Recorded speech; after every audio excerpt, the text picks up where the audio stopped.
Don Lemon over on CNN. Lemon is Don Lemon. According to Don Lemon, you can talk to me, Don Lemon. I don't think our founding fathers had these automatic weapons and military-style weapons in mind when the Second Amendment was drafted, when the Constitution was drafted. So are you implying for the police, or are you implying for the private citizen? Because the majority of private citizens are not allowed to own fully automatic weapons. It's for anyone. Okay, well, the gun law says that you and I can't just randomly go out and buy an automatic weapon, so let's deal with the facts here. A semi-automatic weapon is a gun that you and I are allowed to own, and in different places they have different rules. But to imply that anyone can walk out and buy an automatic weapon is just not true, Don. What do you mean anyone can't? Well, listen, during the theater shooting in Colorado, I was able to go and buy an automatic weapon, and maybe have shot a gun 3-4 times in my life. I don't even live in Colorado. I think most people can go out and buy an automatic weapon. Don, what is your definition of an automatic weapon? What is your definition of an automatic weapon? Well, for me, an automatic weapon is something that you can shoot off a number of rounds very quickly. I was able to buy an AR-15 within 20 minutes in a state of which that I'm not a. You don't know, in all due respect, you don't know what you're talking about. An automatic weapon is when you pull the trigger one time and it continually shoots off, one after another after another. A semi-automatic weapon. I can do that with my AR-15. The credulous boomer Rube demo that backs Donald Trump, that wants to think that Donald Trump's a smart one, and y'all elitists are dumb. You elitists with your geography and your maps and your spelling, even though my your math and your reading.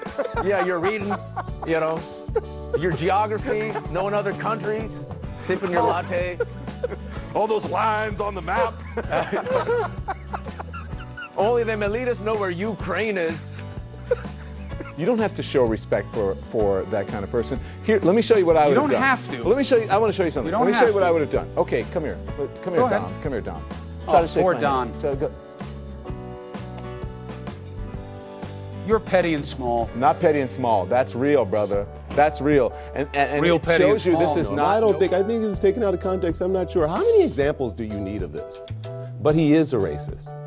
And for all of you who over the last few years have uttered that tired, lazy, uninformed, uneducated, ignorant response of calling me and others who point out racist behavior racists, you know what you can go do?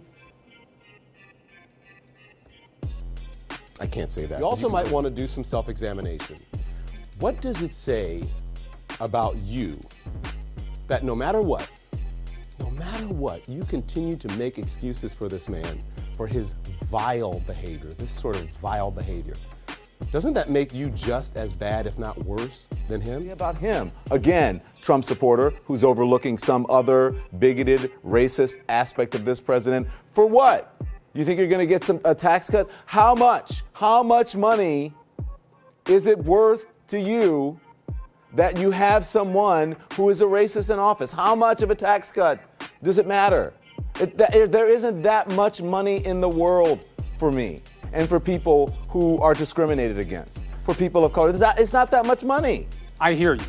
But first of all, you are aware and educated in a way that Are you saying Trump supporters are not educated some may not be. and aware? I'm saying that, look, there is no monolith, right? Some people are ignorant. Some people in this country, I don't care what their partisan stripe is, are ignorant. Some people don't want to see what's right in front of their face. They want to believe it's not true. What you believe about the president? I'm not a racist, but I wouldn't want my daughter to bring home a black man. I'm not a homophobe, but I wouldn't want my son to be gay. Really? Come on. Who's that? That's what people say all the time. I keep trying to point out to people not to demonize any one group or any one ethnicity, but we keep thinking that the biggest terror threat is something else. Some people who are marching, towards the border like it's imminent. And when the last time they did this, a couple hundred people came, and they, most of them did get into the country. Most of them got tuckered out before they even made it to the border.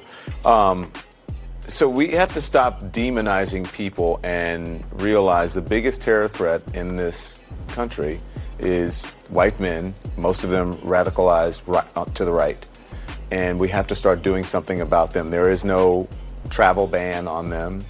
There is no ban on, they had the Muslim ban. There is no white guy ban. So what do we do about that? For that.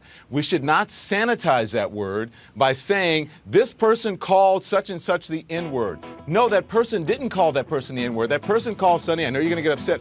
That person called you, or that person didn't say the N-word. I can't believe, as journalists, Don, that as you, journalists, as an we are African-American man, conveyors. is going to use that word just Of course, so flippantly. because Words we're matter, using and it. you should know that.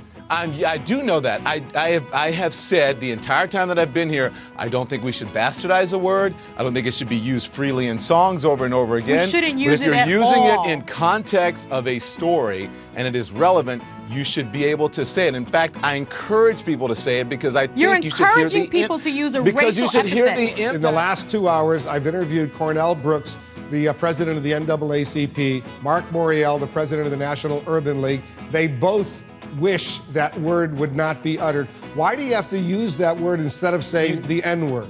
You don't have to use that word. I wish that word would not be uttered. I wish people would not call each other But you're that uttering word. it yourself. But I'm not calling someone the word. I'm a journalist. I'm supposed to use it. We're supposed to tell the truth. Are We're you not kidding supposed me? to say